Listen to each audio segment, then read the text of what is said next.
Well, the report is basically arguing that there's been obviously a tremendous amount of progress, especially around reaching the Millennium Development Goals, and obviously increased progress on human development, but that this progress may not be sustained in light of the resurging number of crises, that it be conflicts, natural disaster, and that therefore it's really important that policies are designed and supported to ensure that the gains that have been achieved in the last 20 years are not reversed or altered.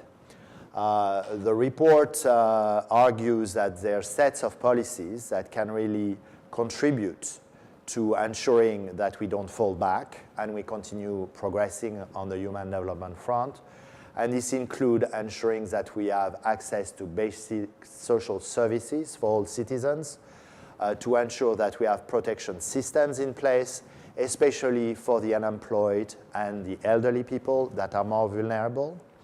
It also calls for full employment, so not only gaining, in terms of economic, but gaining for the entire society, because unemployment has disastrous effect on social cohesion and impact a country's performance overall.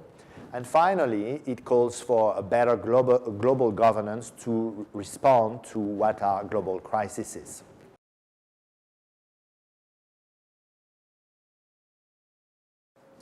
I think, there's a global framework around human development, which is basically what the agreement that was reached in Rio in the Sustainable Development Rio +20 conference 2 years ago, which is basically that all countries need to bring development on a sustainable path and ensure that there's this social cohesion within the countries. And I think the region is very much has the same type of challenges, maybe less so because the level of human development across the region are much higher than in many other regions. But there is issues around sustainability, there's issues around, impact of disasters, and we've seen that recently with the challenges with the flood in the neighboring countries of, Bosnia-Herzegovina, Croatia, and Serbia.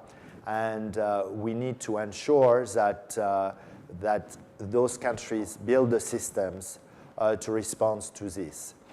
Furthermore, I think in our region, and especially in Southern Europe and in the Balkans, we have a big issue of unemployment and youth unemployment that needs to be tackled.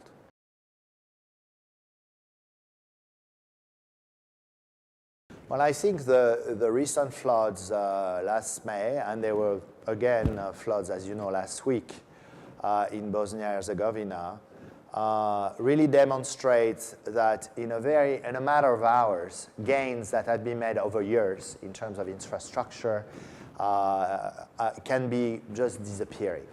And that it's absolutely critical for countries to be prepared, to have emergency responses in place, to have their citizens aware of the type of disaster that they can encounter. It also shows that, unfortunately, those that are most affected, and it's very much a point in the report, are those groups that are most vulnerable. People that live in floodplains, for example, are universally affected.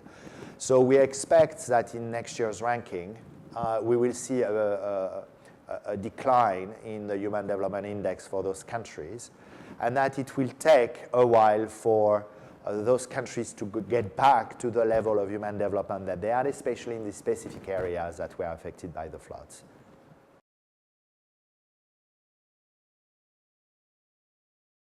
As I've said earlier, what is critical is that all citizens have access to basic social services, that it be in health, education, access to information, etc. Obviously, there needs to be very strong protection systems in place, especially for the most vulnerable. I've already mentioned the unemployed. And in this region, this is a critical group of population to address. And finally, to have policies in place to ensure that these are really supporting the most vulnerable.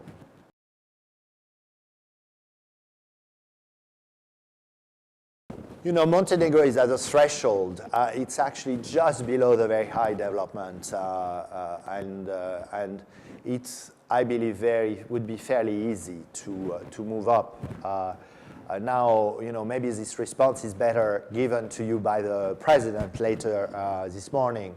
But certainly from the UN perspective, as I've said, Montenegro needs to continue investing in social protection, especially of ethnic minorities such as the Roma. Needs to have policies that are promoting employment, especially for the youth.